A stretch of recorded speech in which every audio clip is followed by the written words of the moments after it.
Okay, welcome to the walkthrough for how to create an account in the Special Olympics portal to register an athlete as the parent, guardian, or legal caregiver. This walkthrough is designed for parents, guardians, and legal caregivers who have never made an account before and are trying to register an athlete.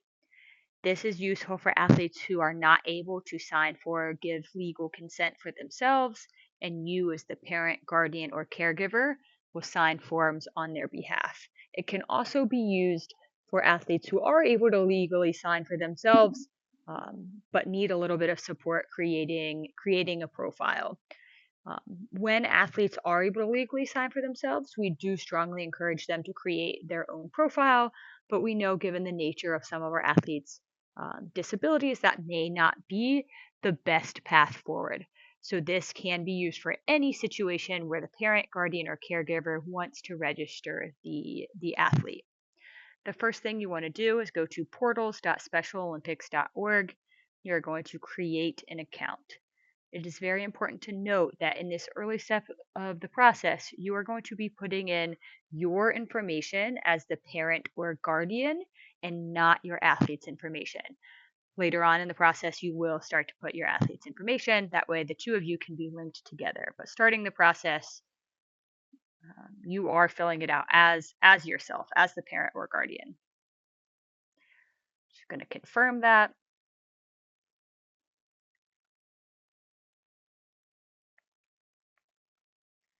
Made up a nice little test email. All right, we're going to wait for that verification code to come in through the email. Came through pretty quick. Going to get an email that looks like this. Copy over that code and hit verify. If that doesn't immediately come through, wait a couple minutes and then check your junk or spam folder. If you're still not receiving it, go ahead and reach out to your regional staff person who might be able to help.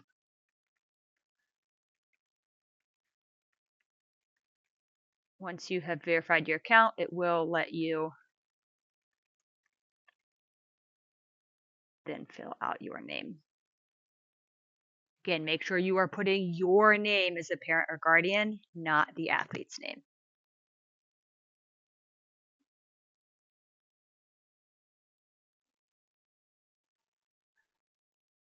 All right, so then it will prompt you to fill out the rest of your profile. Make sure that you are putting in your own information.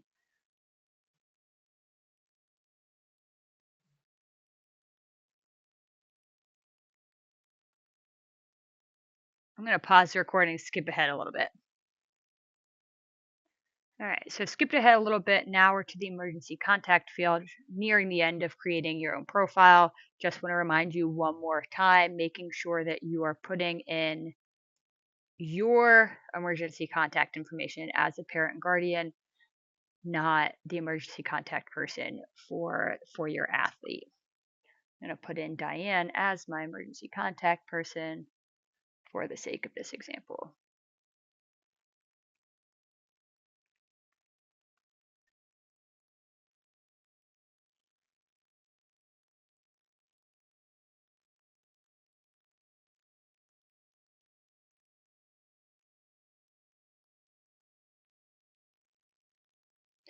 All right, so now you have created your profile as the parent, and you are now in the register zone. This is where you are going to be able to create the profile and take the next steps for the athlete or potentially the unified partner, whoever your child is. You're going to go into My Participants. You can see athletes or unified partners. We're going to register a new participant. So click on this blue button over here. Before you register a new participant, please just double check with your coaches if your child does already have a coach to make sure that they have not already created a profile for your athlete. That can create duplicates, which we want to avoid. All right, so this is when you are going to now put in that information on your athlete. I'm going to use my daughter, but fudge her birth year a little bit since she's not quite old enough to be an athlete yet. There are two questions here, right, about receiving email and signing forms. One is about legality, the other is not. So, do you receive emails on behalf of this person? If your athlete has their own email address, you can put that in here, right? Regardless of whether they can legally sign a form or not, if your athlete has their own email address, we want to know that, right? We want to know what are direct ways. They're still going to be linked to you in the system, so you will still be able to see that, see all that information. But if they have their own email address, we want to know that information. If they don't have their own email address and you receive email on their behalf, you're going to hit yes, your email will automatically pop up there. This question on this side is about legality. Are you able to legally sign, are you required to legally sign forms on their behalf, or is the participant able to legally sign forms, legally give consent? If they are not able to sign for themselves, if they require a guardian to complete a form on their behalf from a legal perspective, you are going to check that box. All right. So this is where you're going to now we are in the athlete's contact information. So you are going to put their information. This might be the same information as you, right? If you live with your athlete, it may be a different um,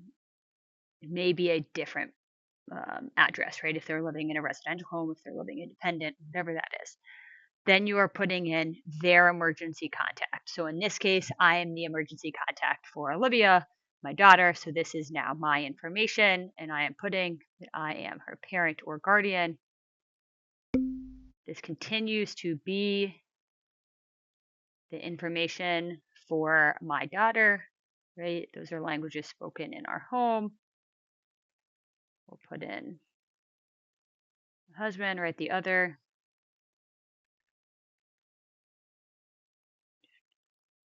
Sorry, I was like combining.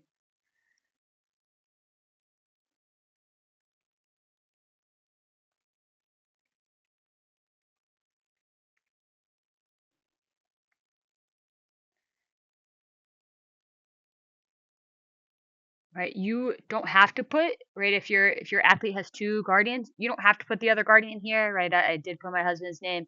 You are able to put yourself, right? It doesn't matter as long as there is a parent guardian, may be the same information that you've already submitted. I must have. Oh, yeah. Okay. What is not there? I apparently missed a box. Okay. I'm gonna pause and figure this out for a second. Okay, sorry. I was able to resolve that issue. Just messing around with some tests, which caused an error. You should not receive that error. All right, this biography section at the bottom is optional. You are welcome to put a short biography about your athlete, right? How do they get involved in Special Olympics? What do they like to do? Kind of anything that you want to share here, or it's totally okay to leave that blank. Then you're going to go ahead and submit that. The system will process it.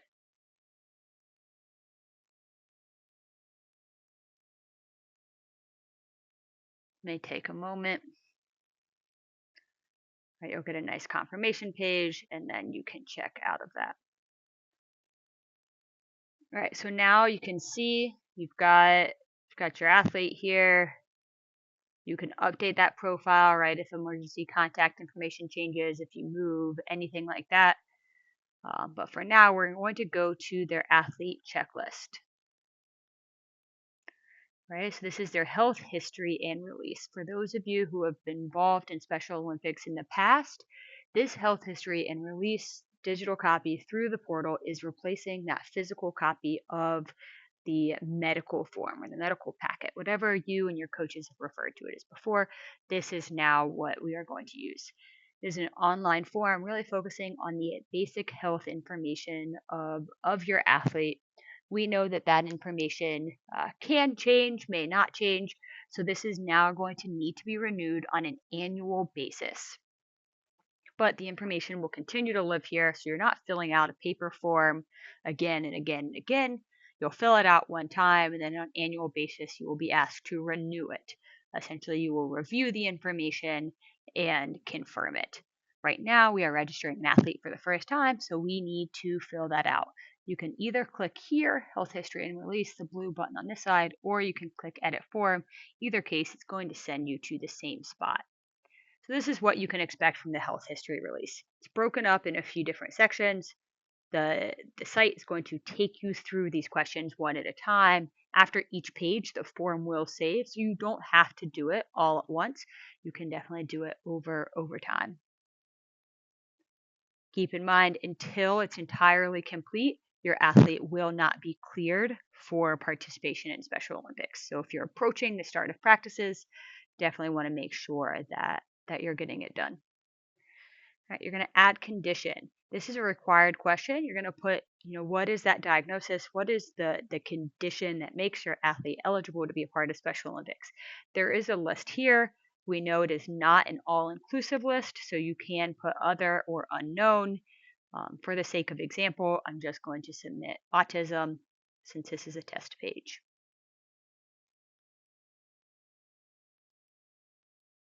Then take you through the same questions that our medicals and health history forums have asked historically. Give examples. If you don't use a mobility device, you're going to hit save and continue. Right? Lifestyle aids, that's CPAP, dentures, and glasses. Communication devices. One thing to note here. If you have an athlete that has a cochlear implant, has a CI, that is not currently on the list of communication devices. We are looking to get that added, but until that change is made, if you have an athlete that uses a CI, you're going to select that they have a hearing aid. We understand that it is not the same, but while we're working on getting that issue resolved, we do want to make sure that there's some kind of note that there is a hearing device.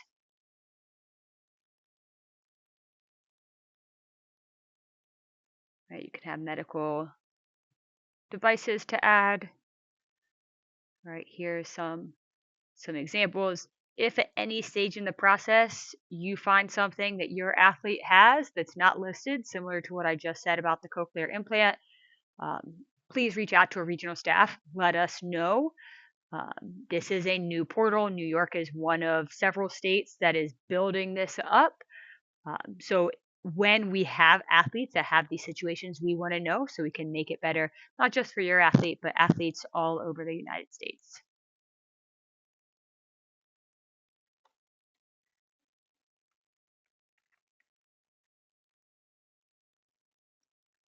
Right, you can put in whatever those dietary requirements are, if applicable, but you can also not have to do anything if these questions do not apply to your athlete.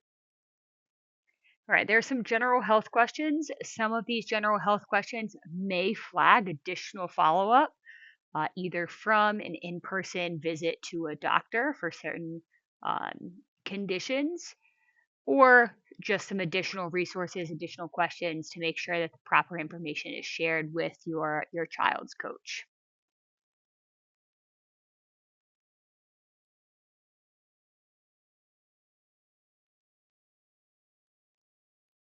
All right, answer the questions, however, apply to your athlete.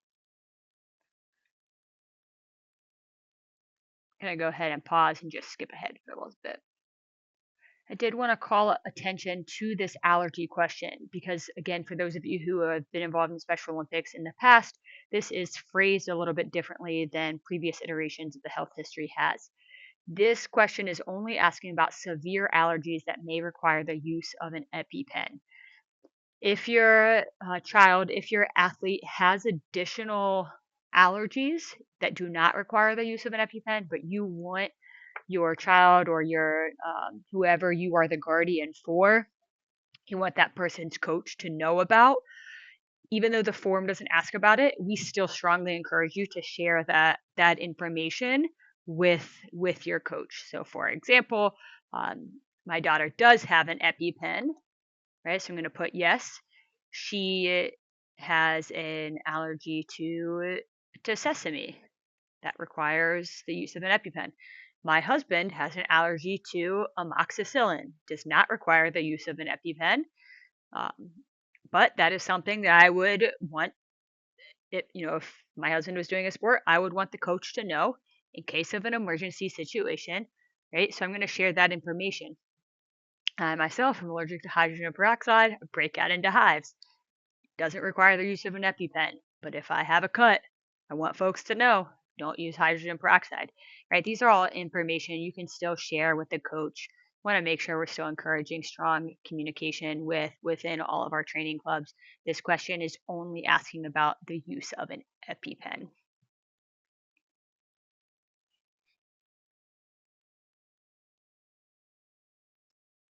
Going to the medication question. This is really important that you are putting in as specific as possible. So not just hypothyroid medication, but what is the medication name? What is the dosage? How often are you taking it? Or in this case, the athlete that you are the guardian for. This is one of the advantages of the digital form is that we can clearly see what that medication is. Your athletes coaches will be able to clearly see what that medication is instead of trying to read and interpret the let's say less than neat handwriting of some doctors out there. All right, emergency care. This question, for most individuals, both of these boxes are going to remain unchecked. However, if you have any objections to the athlete that you are the guardian for receiving either medical treatment or blood transfusions, whether for a religious or some other reason, that is when you're going to check this box. Hopefully, athletes are never in this situation, but we want to make sure this is your opportunity to refuse that care if that is something that you feel strongly about. If one of these boxes is checked, you will need to fill out an additional emergency medical care refusal form. This question is asking about evaluation and research. You're not automatically opting into a specific research study. It's just asking, are you interested in learning more? So if a potential study came up, can we reach out to you about that study? You are welcome to put either yes or no here. Your answer is not going to impact your ability to participate in Special Olympics. All right, once you have answered all of the questions, it's going to give you a chance to review all of the information that you have put through. Make sure you are reading it carefully, looking out for any mistakes. So, oops, I accidentally put that my athlete has a vision impairment. They do not. I need to change that to no. Instead of vision impairment, I meant to hit yes for hearing impairment, right? If everything's fine, everything's fine. This is just one more opportunity to confirm that all of that information is correct. So please be sure that you are reviewing it carefully.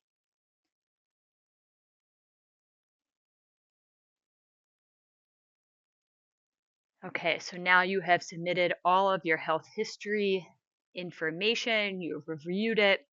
Now you need to sign the release. There are two ways to do it. You can do a manual sign or you can do an e-signature. Personally, I think that an e-signature is easier, but we know that in some cases, a manual signature might work out better for you. So if you want to download a copy, print it out, sign it, and then upload it again, you can do this manual sign. For the case of this video, we're just going to go ahead and show you what that e-form looks like.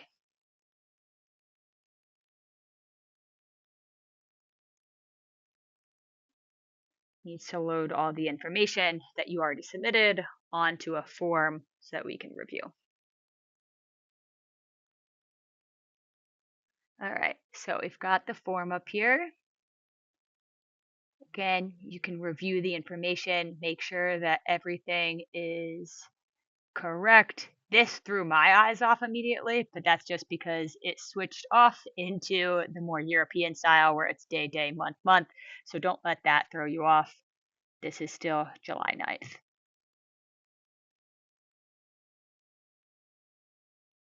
Right, review all this information. You're going to read through the waivers, releases, and Special Olympics policies. Right, read through what are you signing. It's going to take you down, automatically prompts me as the guardian to sign. If you would like to sign with your finger and you don't have a touchscreen, you can send it to a mobile device. For ease, I'm just going to type in my name. I don't know why that was a nature of me putting in my husband's name earlier. That would be something I need to go back and change. But for the sake of example here, we're all good. All right, by the e-signature, it is going to automatically approve, right? Because it's confirmed, right? You get that nice confirmation page. You can go to your checklist, and it will say, oh, sorry, maybe it doesn't. It's going to say submitted. Somebody from our headquarters office is just going to need to review that form. As I said earlier, there are some questions that are going to need follow-up information or additional resources for your coach. But for you as the parent or guardian, once you see this status as submitted, you have done what you need to do. You will hear otherwise, either from your coach, Special Olympics staff, or an automated email if there ends up needing to be something else that you need to do. So again, that is your walkthrough if you are a parent or guardian or caregiver trying to register an athlete in the portal. Thank you for watching. If you have any questions, please be sure to reach out to your regional staff contact. Thank you.